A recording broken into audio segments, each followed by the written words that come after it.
Abra sua Bíblia em Mateus 26, a partir do versículo 31.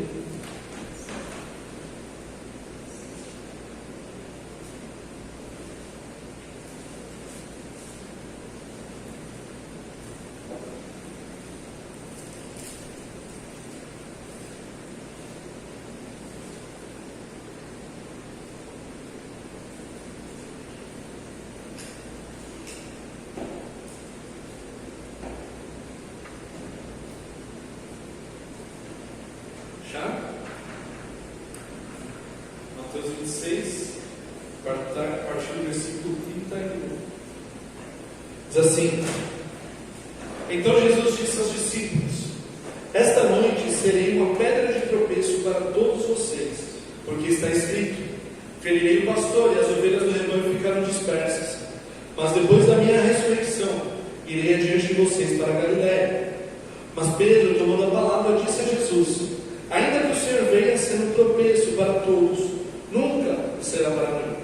Mas Jesus lhe disse: Em verdade lhe digo que nesta noite, antes que o galo cante, você me negará 3 vezes. Pedro insistiu: Ainda que me seja necessário morrer com o Senhor, de modo nenhum o negarei. E todos os discípulos disseram o mesmo. Até aí. Senhor, fala aos nossos corações através da tua palavra, que o teu Santo Espírito esteja abrindo o nosso entendimento e nos moldando a tua própria imagem através daquilo que vamos aprender nesta noite. No nome de Jesus. Amém.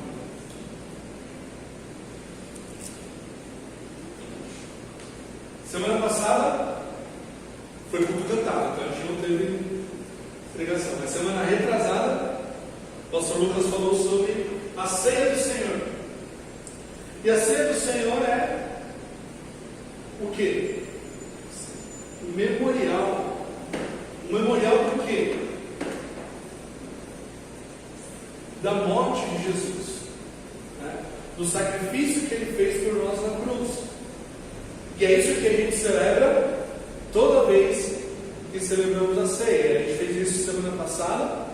Participamos da ceia do Senhor, comemos do pão, do cálice, lembrando do corpo e do sangue de Jesus. Mas lembra que os discípulos até então não entenderam nada do que estava acontecendo.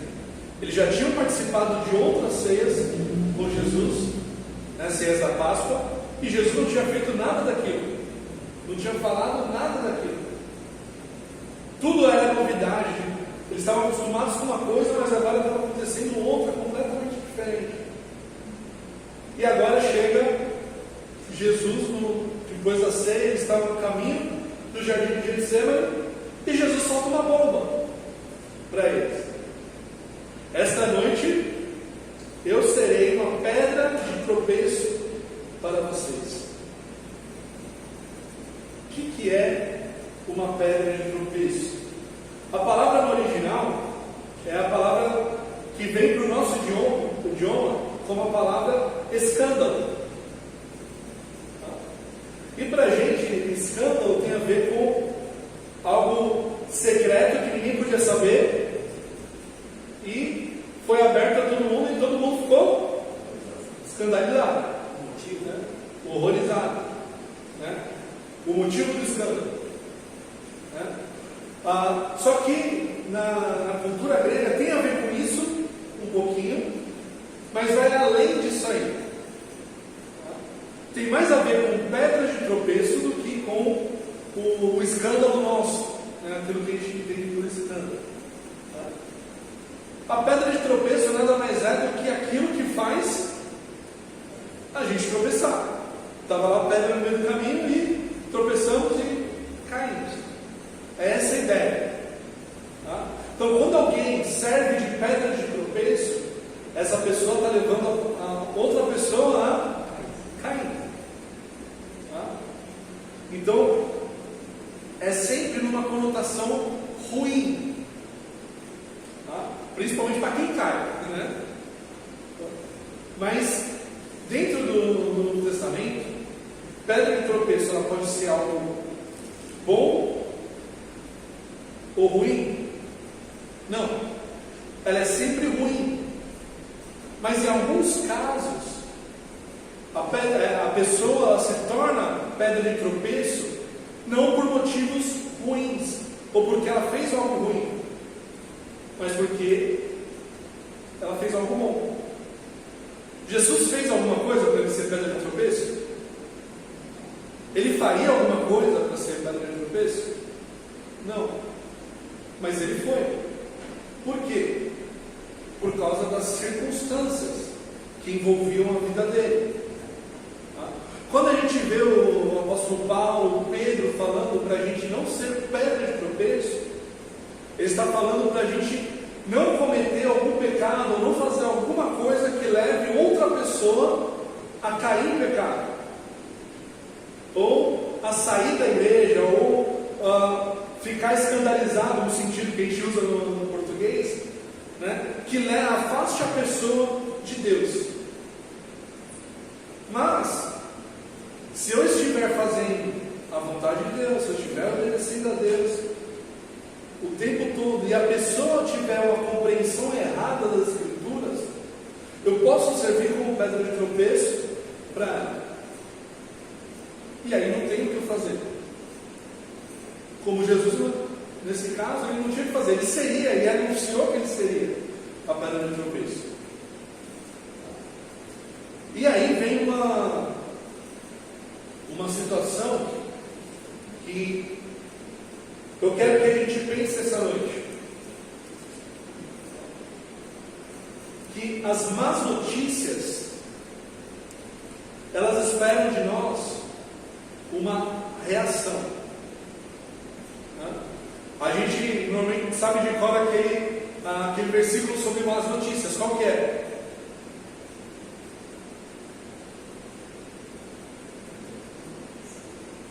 Quem lembra?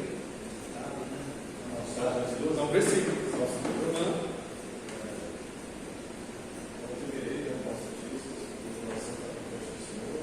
Isso. Que ele confia no Senhor, não se atemorizará de más notícias. Por quê? Porque ele confia no Senhor. E as más notícias vêm para todo mundo, não é verdade? Para pobre, para rico, para a pessoa que é espiritualmente fiel, uma pessoa que não é espiritualmente fiel. Todo mundo tem más notícias.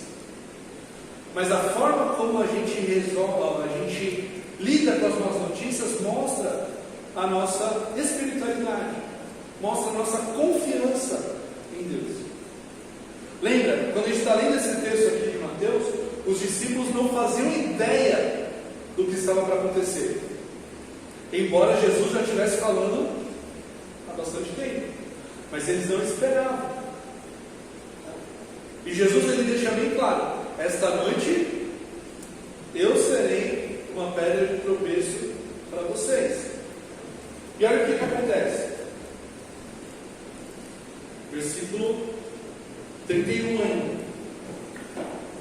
Porque está escrito: ferirei o pastor e as ovelhas ficarão dispersas. O que vai acontecer aqui é para se cumprir as Escrituras. Então, se as Escrituras falaram que vai acontecer, então vai acontecer.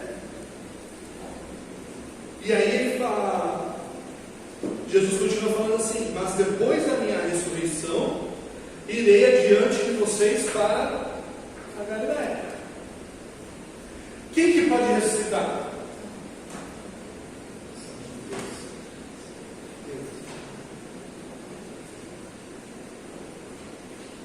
Quem está morto, né? Quem está vivo não precisa ressuscitar. Então, se Jesus fala que ele vai ressuscitar, significa que ele vai morrer. É a primeira vez que Deus fala disso? Não. Ele já falou em outras passagens que ele morreria. Ele já falou em outras passagens que ele ressuscitaria. Mas ele está falando: depois da minha ressurreição, irei adiante de vocês para a Galileia. Jesus está fazendo planos com os discípulos para depois da morte dele. Para e pensa no que significa isso. Jesus falou que ele vai morrer. E quem vai morrer faz plano para alguma coisa? Vou falar: eu vou morrer amanhã.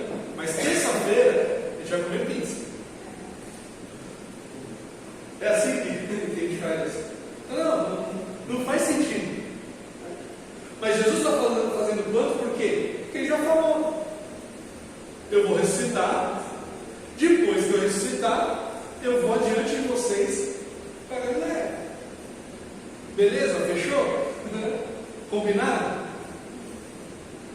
E ainda os discípulos não entenderam nada. E aí vem o grande problema da nossa reação com as más notícias. Se a gente não conhece a Deus, se a gente não conhece os planos de Deus, a gente vai tomar decisões idiotas. A gente vai fazer promessas idiotas como a que Pedro faz aqui. Pedro, a gente sabe, era um cara impetuoso, né, que queria tomar a frente das coisas, queria falar primeiro, queria resolver as coisas.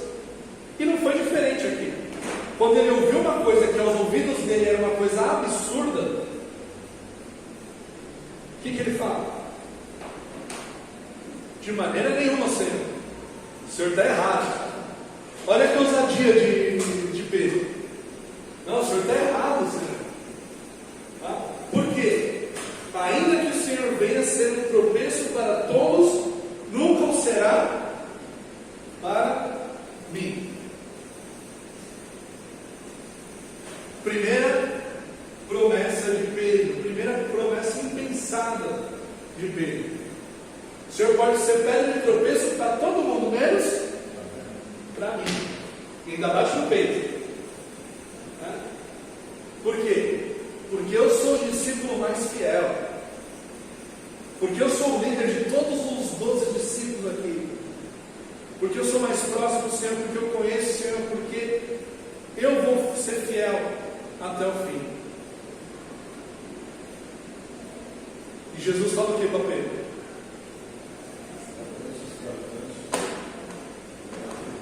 Esta noite, antes que o galo cante, você me negará 3 vezes.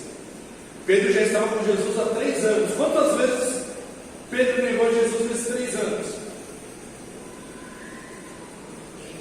Nenhuma. Pedro estava ao lado de Jesus o tempo todo. E agora Jesus fala que numa noite só, antes que o galo cante, ele negaria Jesus 3 vezes. Como que você acha que ficou a cabeça de Pedro? O texto fala como ficou a cabeça de Pedro. O que diz ali?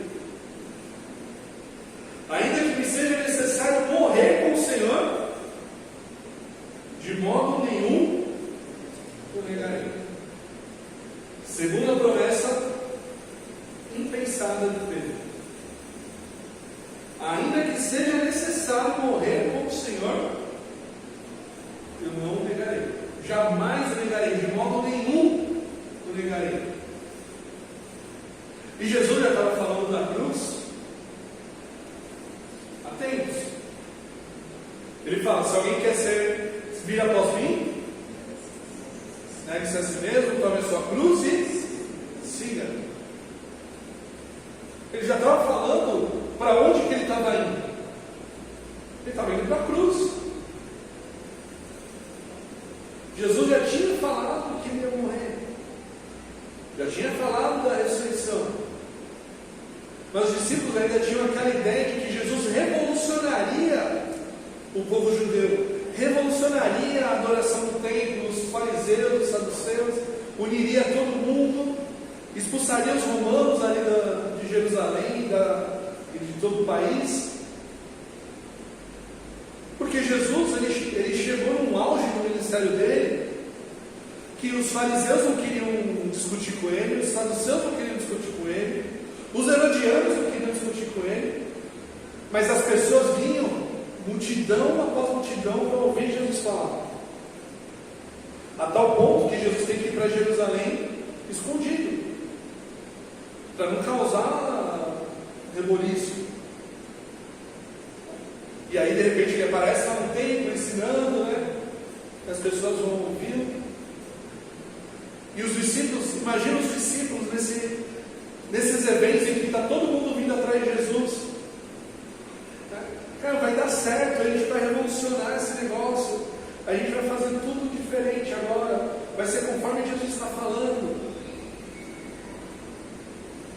está num momento aqui tão negro, né? Assim, então, ele fala lá em João, agora é a hora das trevas. Porque tudo que vai acontecer dali para frente vai levar Jesus para a cruz. Olha que coisa, os discípulos estão com outra mente, os discípulos estão animados com o que está acontecendo. E Jesus está olhando para a cruz. Vocês acham que se Pedro soubesse o que esperava Jesus dali algumas horas, ele falaria isso?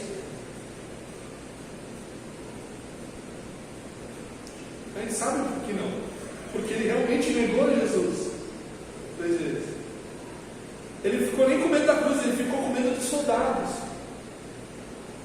ficou com medo do julgamento que estava acontecendo com Jesus. Ele ficou com medo de ser reconhecido como discípulo de Jesus.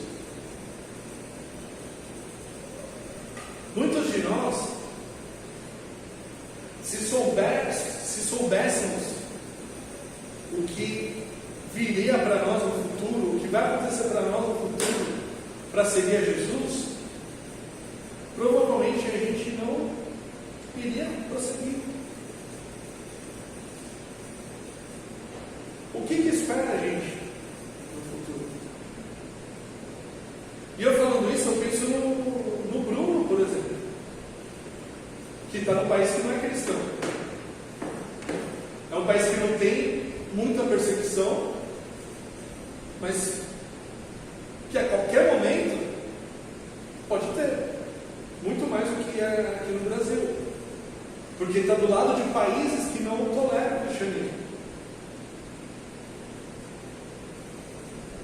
A gente não sabe o que vai acontecer com eles, se eles vão ter um ministério longevo, né, durante muito tempo lá na Tailândia, sem perseguição, vão converter muitas pessoas, ou se eles vão ser perseguidos, como outros missionários espalhados pelo mundo que só de falar o nome de Jesus podem ser mortos. A gente não sabe se a gente pregar o evangelho aqui para alguém na rua, a gente vai ser ameaçado com faca, com arma, com alguma coisa. A gente não sabe o dia de amanhã. Pedro, ele estava confiando em si mesmo, naquilo que ele achava que ele era capaz de fazer. Mas a gente viu hoje na EBD que o nosso coração é enganoso. Maldito o homem que confia no homem, que faz a sua carne mortal seu braço. Coração enganoso e desesperadamente corrupto. O coração está falando, vai, faz isso, fala isso. E o que vai acontecer? Só vai sair promessas impensadas, palavras impensadas. Porque o nosso coração quer que a gente apareça. O nosso coração quer mostrar que a gente pode alguma coisa, que a gente é capaz de fazer, que a gente é capaz de prevalecer, que a gente é capaz de andar sozinho. Mas Jesus está falando para Pedro, você vai me negar antes que o galo cante. Eu nunca vivi no interior, então eu não sei que hora que o galo canta. 5, né? 5, 6, né? Depende da hora que o sol nasce, né? Depende do lugar. Mas ele estava a menos ali de 8 horas da traição dele. Talvez até bem menos do que 8 horas. Ele não sabia disso. Ele não sabia o que iria acontecer. E ele não estava preparado para o que iria acontecer. E o não estar preparado na vida cristã nos leva aos pecados, a pecados que podem fazer com que nós sejamos pedra de tropeço que nos podem fazer com que o nosso testemunho seja o motivo para as pessoas não chegarem a Cristo. Mas às vezes, uma palavra, uma atitude que é pensada, que é esperada, que é preparada para glorificar a Deus, faz toda a diferença. Essa semana eu estava ouvindo uma música que o autor, ele compôs baseado na história de um pastor coreano. Eu não lembro o nome desse pastor, ele é bem famoso, mas eu não lembro agora o nome dele. Que ele ficou 20 e poucos anos preso por causa do Evangelho.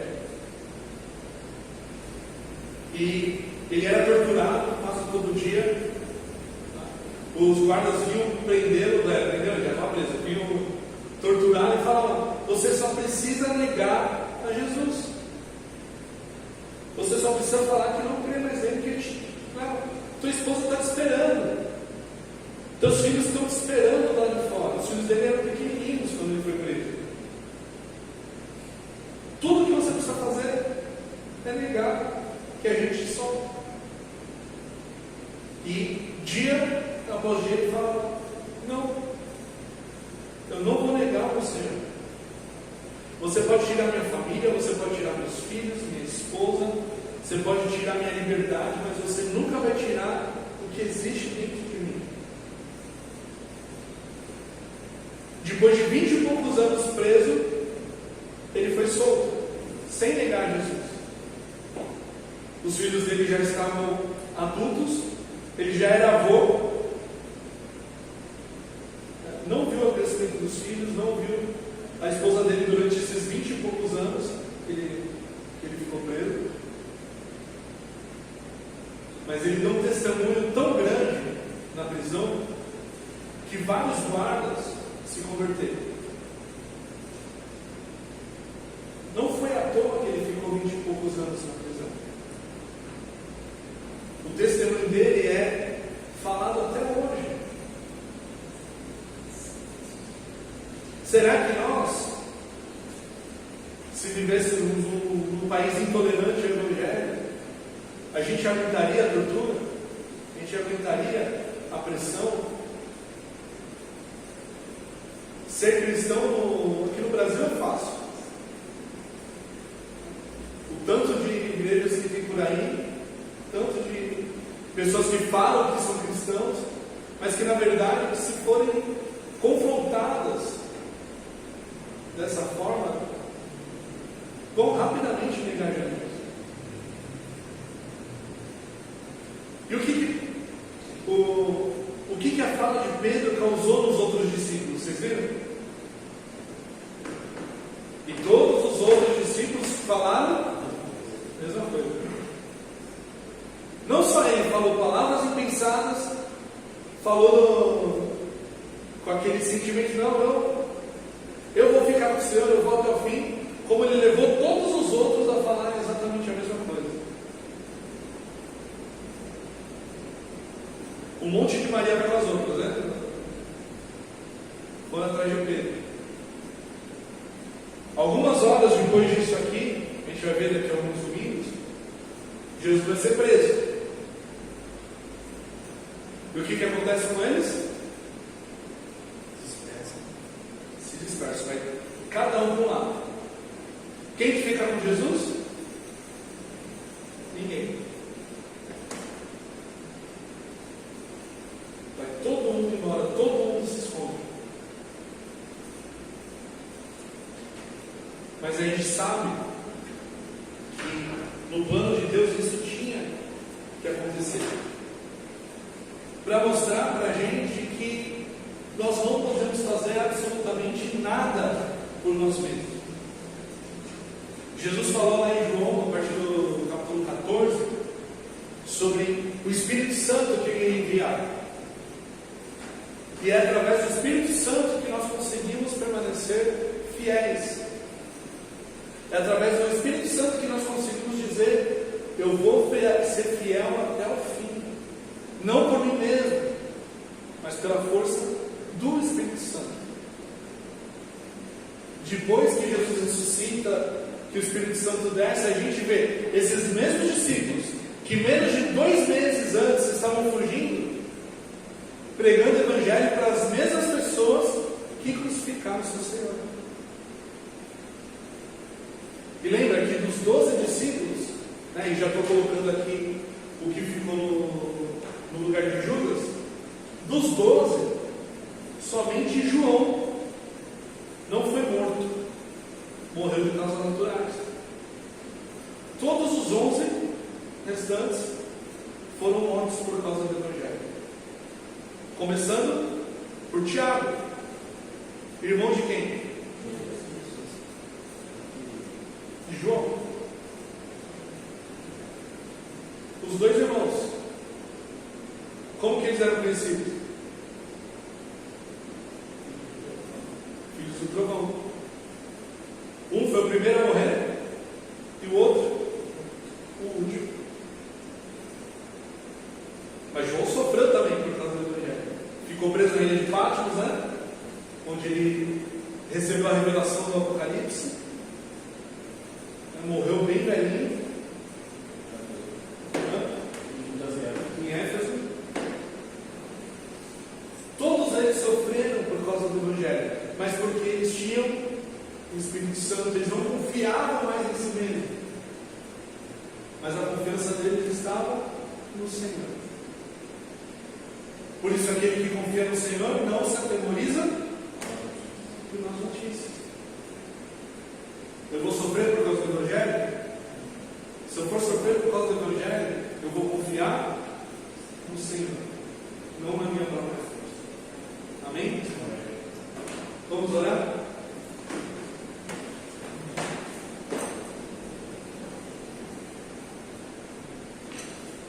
Pai amor, nós não somos nada sem Ti. Nós não somos nada sem o Espírito Santo que habita em nós. Nós não podemos fazer nada para permanecer fiéis se não for pela Tua força. Por isso nós te clamamos, Senhor, que o Teu Santo Espírito que habita em nós nos fortaleça sobremaneira, a fim de que, se nós formos perseguidos aqui nessa terra, nós permaneçamos fiéis até o fim. Que o nosso coração esteja somente em Ti e não nas coisas terrenas. Que não haja medo no nosso coração. Que não haja nenhum tipo, Deus, de empecilho para que a Tua palavra esteja nos nossos lábios. Deus, usa cada um de nós para pregar o Teu Evangelho onde quer que nós estejamos. Que a Tua palavra molde o nosso pensamento. Que o Teu Espírito nos transforme a Tua própria imagem. E que a glória seja somente para Ti. Pai, muito obrigado pela salvação que nós temos em Jesus Cristo. Pelo Espírito Santo que nos convenceu do pecado, da justiça e do juízo. Muito obrigado por tudo aquilo que o Senhor tem realizado em cada um de nós. E por tudo aquilo que o Senhor ainda vai realizar. No nome de Jesus.